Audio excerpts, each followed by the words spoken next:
the first thing is our own self-esteem issues. That's the first thing. Our subtle sense that we are inadequate, and all the ways in which we either overcompensate or defend ourselves. Either way, whether we are overcompensating on the one hand, on the other hand, we're like trying to hide the fact that we're inadequate. All of that, really at some point uses us up in ways that leave us stuck with the awareness that we're inadequate, that there's something wrong with us. It is only from within, changing our orientation and making our effort to connect to a deeper place inside us, that we find sufficiency within ourself and begin to, be able to understand our experience of other people and the world in an appropriate way, which ultimately leads us to the place where we stop looking for love in all the wrong places.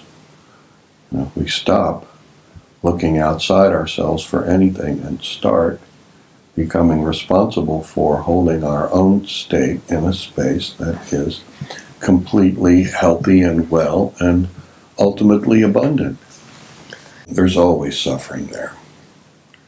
Suffering is, in the process of practice, transformed into just work. It's no longer suffering. We can deal with it, we work. And that work, becomes transformed into love. Love becomes transformed into work. There is this reciprocal relationship between those two circumstances, love and work. They're the same thing. So, and then further, love and work, love becomes work, and love is expressed in the world in the form of service.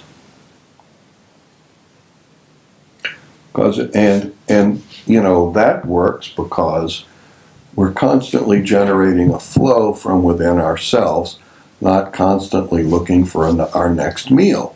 We are also transcending our sense of inadequacy and our defensive routines by accepting that in the flow our needs will be fulfilled. And for me, this is like how it's been my whole life. And finally, we don't need an altar. It's not necessary. I have an altar. I have a place I said I decorated. It's like, it's beautiful.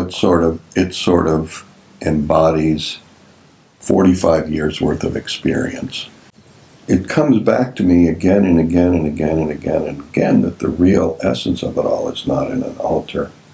It's not in, it's not in a particular practice. It's in the big picture. It's in understanding that, the puja, in the puja we make offerings. It's understanding that we're here to give and being, enthusiastic to do it with real love. We're in this world to give, and that awareness transforms everything. And that activity transforms everything. And my experience is, it's like I get up every day and I'm trying to live a life of service. About 70% of the activities that I engage in end up being some form of a slap in the face. But easier than ever because I have no expectation of anything else anymore. But that's you finally come to a place where you say, to yourself, I'm doing this because this is the kind of person I am, and it doesn't matter what these other people, what these other people think. And then I also remember my days as a commodity trader, remembering that, really and truly about successful commodity traders, which I wasn't exactly. But successful commodity traders lose about 80% of their trades. It's the 20% that they hold that make money. That's the important thing. So it's true also in our life of service. Expect that the 80-20 rule is going to work. That 20% of the stuff you do with a pure heart is going to pay back much more than the 80% that, falls apart. In that service, my feeling is I am trying to create choices for people who have none. I'm trying to create choices for people who are deeply imprisoned in their own insufficiency. And in creating those choices, 80% of the people will not be able to deal with it. They just won't. Are you talking about the practices that you offer us? The practices that I offer are an entry point into something else. So it's not ever about the practice. The practice is what we do to connect to the energy and the flow. What it's really about is energy that is flowing. Because as you already know, energy that ain't flowing is, the Tension. well, it's more than that. It is the petri dish for pathology. Egotism is tension. Tension breeds pathology. The practice is the stepping stone to the energy. And the energy is what we want to move. In service, we are moving energy. We're moving our own energy, and we're moving other people's energy too. We're moving the energy of our environment. So, and 80% of the time, it turns into some kind of clusterfuck or another. And, some people are just unbelievable, but, they cannot get out of their own poisonousness. What to do? At that point, so after a long time, I think, everybody gets to paint their own canvas. And stressing over somebody else's, toxicity is like a completely useless activity. The only thing we can do is create opportunities for people to choose, and then they have to. And so maybe it's the opportunity to make choices is about choosing how I paint my canvas.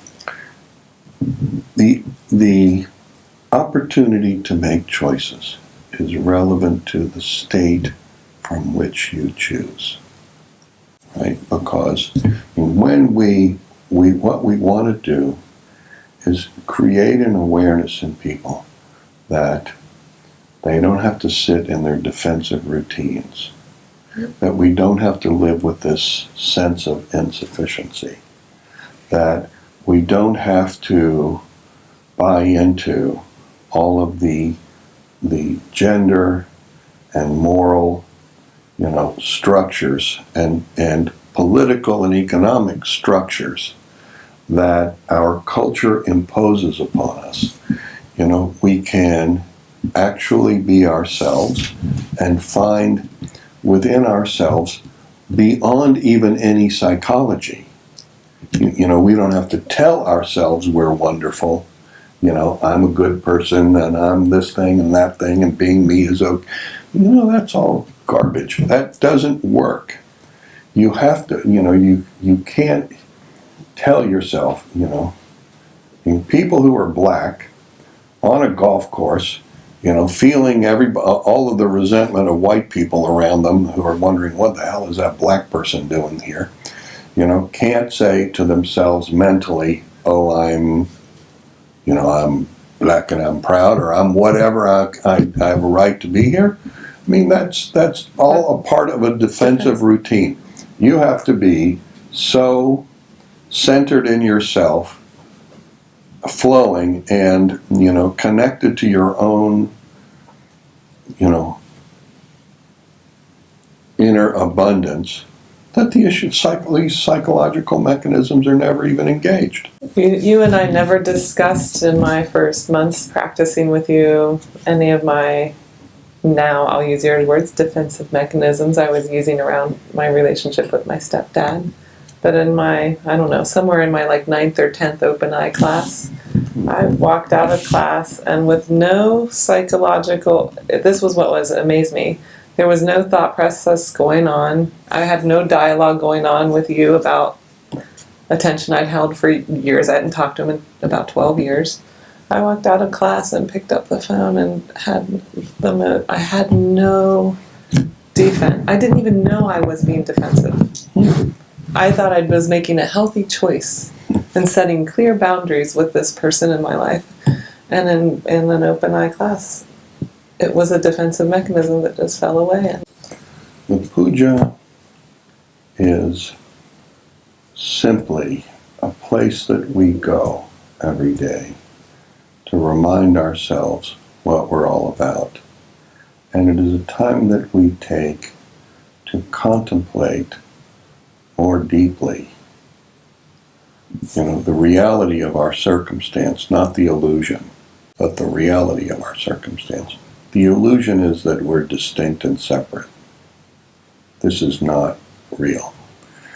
A simple example of that is, I saw just a little piece embedded in Facebook today about some guy who's out a Brazilian guy who's out in the Amazon flying around looking for, groups of people living in the totally remote places.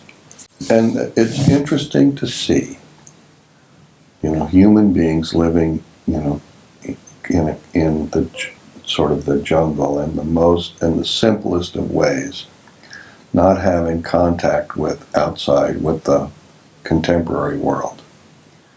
Because, they have dwellings, they're made of the detritus of the forest, the leaves and the branches, that are just dead things that they pick up and put together. They have food, they have medicine. Yeah, they have everything. They're living. If you looked at them, they look like a living part of a living event.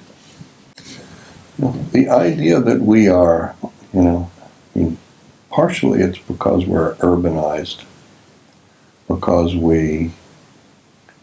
because we have this whole notion of sin and evil and all these dualities. We live in a space, first of all, makes us completely controllable, but is an illusion. We are completely, totally integrated in and an effect of the biosphere, what I call the one life of the earth. There is one life on earth, and that is the life of the earth, and everything else is an effect of that life. Just like, the leaves are an effect of the tree of life in traditional societies like among the Dayaks in Borneo. The tree of life imagery is that the whole world is all of the life of the earth is one living organism. And to have that sense of our total interconnectedness in the world is the purpose of the puja, even as we, are doing like paying attention to chakras and channels and doing mantras and mudras. We are coming to a place where, as our own individual structures become purified and strengthened, we are at the same time discovering the interconnectedness of these structures with all of the structures that exist in the total environment. Of course, that changes the kind of person we are completely. I think, the issue in the puja is the first thing I hope for, the main thing I hope for in doing that puja is that people will actually practice the mantra and get that. Because that's the most important part of it. Then there's a further development. Open-eyed class is embedded. There's a discussion of open-eyed class embedded in the Yogi Hridayam. And so, and at that point, the yantra, the mudras, everything except the mantra, and, is dissolved. That becomes irrelevant. We have been in the midst of learning some extraordinary, beautiful, very ancient tantric practices that Swamiji has initiated his students in. He's also making them available as an online course. And what we've been talking today about mostly are pujas, which are spiritual practices, and the mudras, which are some hand gestures, to make a long story short, and yantras and other components of a spiritual practice and a meditation practice. So if you're interested in these things, there's a whole lot more information out there, but thank you so much. Thank you so much for joining us on this episode of News from the Heart.